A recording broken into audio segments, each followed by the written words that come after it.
From MTN News, this is Montana This Morning. Good Thursday morning. It's 5 o'clock. Welcome to Montana This Morning. I'm Victoria Hill. Thank you, sir, kicking off the day with us. And thanks to Miller, we're waking up to some a little bit of cooler temperatures. It's not bad. Not bad at all. Could be a lot worse, you know what I'm saying? Yes, we know. and we're not done with the possibility of seeing record heat either. And we'll tell you more about that with the main forecast coming up. But like Victoria said right now, it's not a bad start. We're sitting at 69 at Logan, humidity at 57%, winds out of the southwest at about 9 miles an hour. Take a look at some temperatures across the board right now. 67 in Harleton, down in Gardner, feeling good at 59. Some cloud cover right now in Absaroka, sitting at 66. We've got 68 in Huntley, 68 in Colstrip, down in Graybull at 68. Highs today, mainly in the 90s and 100s. We'll go 90s pretty much for a good portion of the viewing area, but you push off to our east, you could see some triple digits. Remember, we still have that excessive heat warning in effect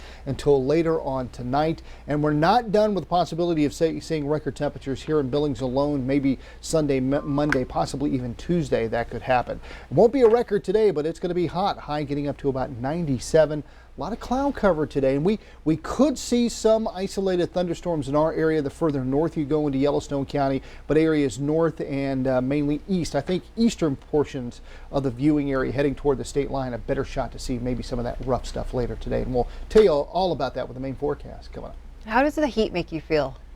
Well, you know, coming from the south, we have the heat and the humidity. Mm-hmm. So I don't mind the heat as long as there's no humidity. The heat's really not bothering me that much because of the lack of humidity. Oh, interesting. I mean, well, you're from Chicago, so you know about humidity and whatnot. I mean, I do. Yeah. And I get very cranky. That's what I've observed about myself.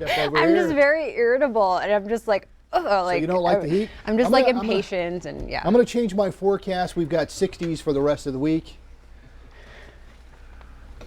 Out of my personal safety, we may even go 50s. I do. I'm being completely honest. If you observe yourself, just kind of pay attention. And I finally realized it yesterday. I get very impatient and creaky. Well, he can play with you. It sure can. Yeah, you know, really I mean, especially when you start sweating. Mm-hmm. I don't like sweating, so when that happens, yeah. All right, get Miller a fan, someone. You scare me. I'm sorry. All right, at least you're warned. I'll get to the news. Thanks, Miller. Our top story this Thursday morning, President Joe Biden says kids need to mask up when they return to school this fall. The president says the CDC will probably advise unvaccinated kids under the age of 12 to wear face masks in school. So far, there's no coronavirus vaccine approved for kids under 12. President Biden said it should be okay for vaccinated kids to go without a mask. He expects the FDA to grant an emergency use authorization for children under 12 to get the vaccine soon. Here in Billings, it will be the superintendent's job to decide if masks are required in the school district, but it's an issue that's dividing parents.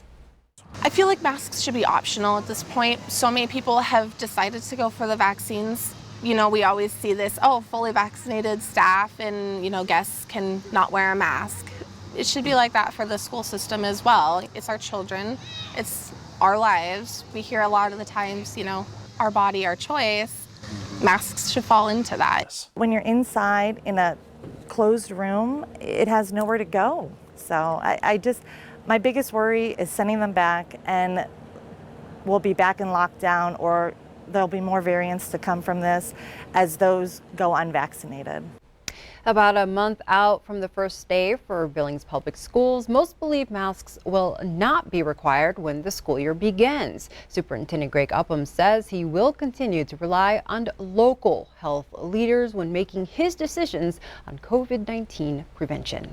Today, China rejected a plan by the World Health Organization to study a Chinese lab to determine the origin of the coronavirus outbreak. Chinese officials called the Wuhan lab theory a rumor that runs counter to common sense. The WHO said last week that it was premature to rule out a potential link between the pandemic and a leak from a Chinese government lab in Wuhan. The U.S. and other countries have accused China of not being transparent about what happened in the early days of the pandemic. Over in Carbon County, law enforcement officials are making another plea to the public, asking them to vote to build a jail in Joliet. Carbon County hasn't had a detention facility in 20 years. Right now, sheriff's deputies have to drive inmates to jail in Yellowstone, Gallatin, or Rosebud counties. The Carbon County Sheriff says that takes a lot of time, and removing an officer from the streets for hours is a public safety issue. At a meeting last night, officials tried to address any concerns residents may have about building the jail. This is a very diverse subject. There's some feelings both ways on this. Probably the biggest opposition we hear is the increase in taxes, and we're very much aware of that. We've tried to make this the most efficient, affordable plan to move forward. The Board of Commissioners will hold a special mail ballot election on August 3rd on a $200,000 home. The $19 million bond would add nearly $58 to yearly property taxes. Nationwide worker shortages are hitting the Bakken. Now, North Dakota state officials are concerned workers who lost their jobs during the pandemic slowdown will not return. Officials say at current oil prices, there should be anywhere from 20 to 25 hydraulic fracturing crews working across the Bakken. Instead, inspectors report only 8 crews in the field this week. Experts blame the shortage for North Dakota's oil production staying flat from April to May of this year. It increased by just 0.4%. Despite the ups and downs, the Bakken continues to see well growth. The number of producing oil wells statewide reached a new all-time high in May. Also, McKenzie County, south of Williston, is the first in the state with more than 5,000 active oil wells. To put that in context, in April of 2006, the entire state of North Dakota had just 3,500 active wells. Here in Montana, Northwestern Energy is increasing its presence in the renewable energy space. The state's largest utility announced it will purchase power from Apex Solar, a new solar project near Dillon. The deal goes into effect starting November of next year. Northwestern already has a power share agreement with MT Sun, a solar project here in Yellowstone County. That plant will feed Northwestern power beginning in January of 2022. There are 19 large wildfires burning right now in Montana. Governor Greg Gianforte recently met with the Department of Natural Resources and Conservation to learn more about how the fire season is being addressed. Officials say the Northern Rockies region is the priority region in the country, and fighting the Alder Creek fire in the Beaverhead Deer Lodge National Forest is the top priority in the nation because of its threat to structures. So far, the state has spent almost $9 million of its $105 million budget on resources to fight these fires. Over in western Montana, an 800-acre fire is burning dangerously close to one of the state's favorite landmarks, Garnet Ghost Town. MTN's Megan Mannering shows us how protections put in place years ago may help firefighters protect the historic site. Each year, the gravel roads of Garnet Ghost Town see 30,000 visitors. But this week, this ghost town is living up to its name. The grounds have been shut down and closed due to a fire burning nearby. To my knowledge, the fire started by lightning. A lightning strike, the cause of 44% of wildfires across the western U.S. Over the course of the few days, resources were scarce, and getting folks in to actually suppress the fire safely was a challenge. This was the view from Garnet Ghost Town as the Anderson Hill fire erupted on July 15th. An eerie reminder of a similar scenario 2 decades ago. Yeah, in 2000 during the Ryan Gulch fire, I was here too, and so yeah, it was really worrisome. Initially reported as 10 acres, the Anderson Hill fire has grown to 800, burning only 1 mile southeast of Montana's most intact ghost town. A real-life storybook of Montana's mining history, Garnet hasn't been called home by anyone since the 1940s, but the structures bring people from all over the world together. In developing a plan to fight this fire, the historical value couldn't be understated. So you would lose an important part of history, so that you would lose, kids being able to come up and learn about the past. Yes, nobody's here, but there is some value behind the historical significance of the ghost town. So we would do what we can within reason without jeopardizing firefighter safety. there's just no ghost town worth anybody's life. Spoiler alert, Garnet still stands, and it's in good hands.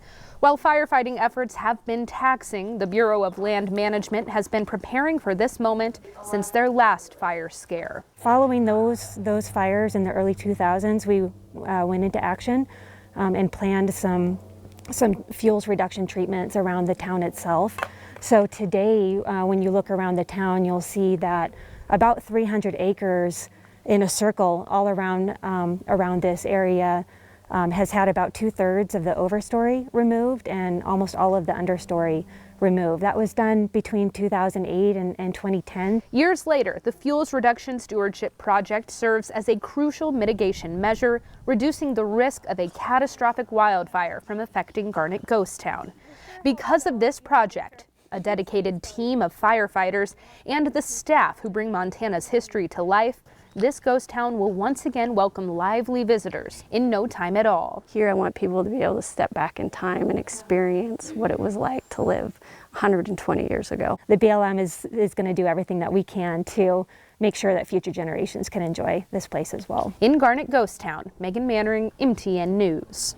The ghost town is still closed at this time, but with 30% of the fire now contained, officials say the landmark has a higher chance of being threatened by a new lightning strike than the Anderson Hill fire. President Biden's administration is extending restrictions on non-essential travel at the U.S.-Canada border until August 21st. The announcement comes just days after Canada announced it would reopen its border to vaccinated Americans beginning August 9th. The restrictions do not apply to air, train, or sea travel, but they do apply to land ports of entry across Montana's border. The original restrictions were set to expire last night. Neither of Montana's U.S. senators are happy with the decision. Democrat Senator John Tester said this uncoordinated reopening will allow Americans to travel to Canada, but will restrict Canadians, even those who are fully vaccinated, from accessing American businesses, fully restarting trade, and seeing family members on the other side of the border. Republican Steve Daines called out the Biden administration, saying Montana families and our economy rely on the cross-border travel, and many families are suffering from this decision to keep our northern border closed. The president needs to stop playing games and do what's right for our country. Meanwhile, political battling has intensified over the committee being formed to investigate the January 6th attack on the Capitol. House Speaker Nancy Pelosi has rejected 2 Republican picks for the committee. As CBS's Laura Podesta explains, Republicans are now threatening to go it alone. GOP House Leader Kevin McCarthy calls the decision an egregious abuse of power. Speaker Pelosi has taken the unprecedented step of denying the minority party's picks for the Select Committee on January 6th. This represents something that has not happened in the House before for a Select Committee by the historian. Pelosi rejected 2 of McCarthy's 5 picks. Indiana Representative Jim Banks, who McCarthy had chosen to be the top Republican on the panel, and Ohio Republican Jim Jordan. Both are outspoken supporters of former President Donald Trump. Pelosi acknowledged the move was unprecedented, but said the unprecedented nature of January 6th demands this decision, and the 2 Republicans removed would have jeopardized the integrity of the investigation. You're playing politics in response to why don't you reject for somebody who would care about that? At least one conservative is on board with the Speaker's decision, Republican Liz Cheney, who was appointed by Pelosi to be on the investigative committee. Cheney was one of the few Republicans who voted to impeach Trump. The rhetoric around this from the minority leader and from those 2 members has been disgraceful. This must be an investigation that is focused on facts. And the idea that any of this has become politicized is really unworthy of the office that we all hold. McCarthy said unless all his picks are seated on the committee, Republicans will, quote, pursue our own investigation of the facts. Laura Podesta, CBS News. Democrats have said the investigation will go on whether Republicans participate or not. According to committee rules, Cheney's position on the committee gives it a bipartisan quorum to proceed. The committee is scheduled to hold its first meeting next week.